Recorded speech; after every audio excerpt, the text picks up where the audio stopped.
had built a standard for myself. And how are you supposed to break your own standard and get better? Like, she did this, she had a store, she worked with these people, and she did this and helped with this tour and was in LA and doing this. Like, after not having anything at all and closing up shop, like, how can I go and top that?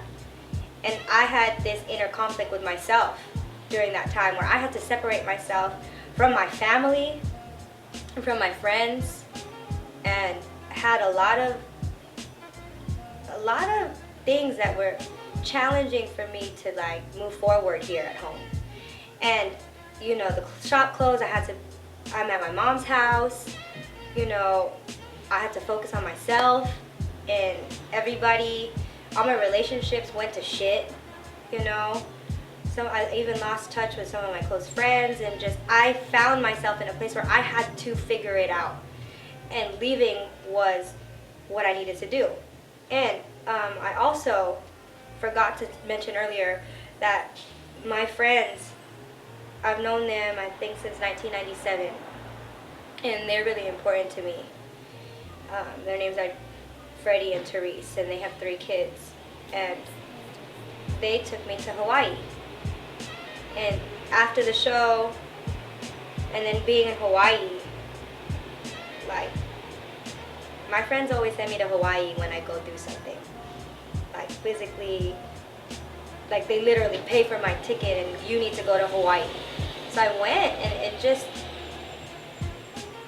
I think it's very important to know how to take care of yourself when you go through things. And having breaks is okay. And just talking to people, and I felt like when I was having conversations with people during that time, I wasn't present. That I was thinking about things like, I have to clean the shop, I have to mop the floor, I have to do this event to raise this money. So the purpose changed, and I just didn't want to be that. And I felt that coming from Steph's Closet to doing this business for how many years, that there was a smarter way to do this. That there was a smarter way to use my time and make more money and do things online without paying a rent that was an arm and a leg. And because I was the only one in the shop, really, I had help, but I was the only one in the shop, it was a lot for me. And I just made this decision to take a break. So I announced it, I closed the shop, and I went to Disneyland. I hung out with my friends.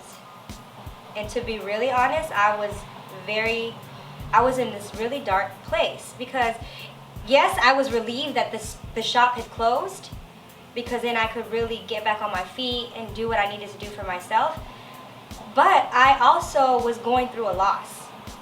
So I experienced all of the steps, or all of the things that you experience when you go through a loss. I don't know all of them off the top of my head, but it's like I was depressed, then I was happy, then I was relieved, and then I was angry. And I went through that, especially in December.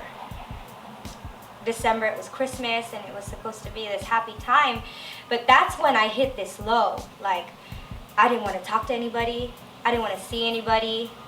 It was my birthday, I turned 30, and it was just a very difficult time. I forgot that I had a store where anybody could come and see me, and I could just share myself with them and kind of help people find and inspire what they love. And I think that was the hardest, because I didn't have that space anymore. So I went through a tough December.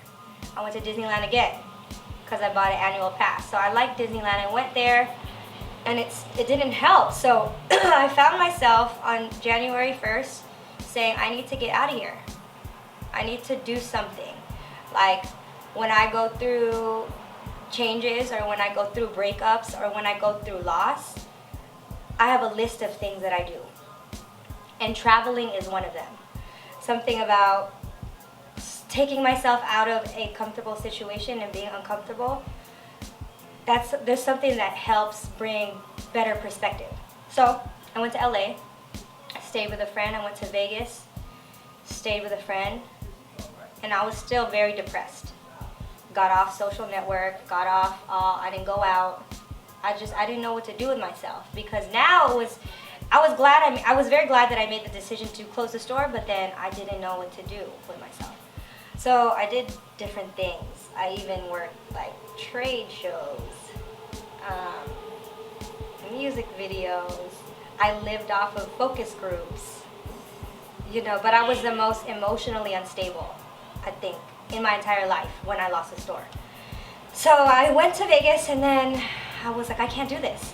I need to wake up, I need to figure this out. Like 31 RAX is an amazing brand.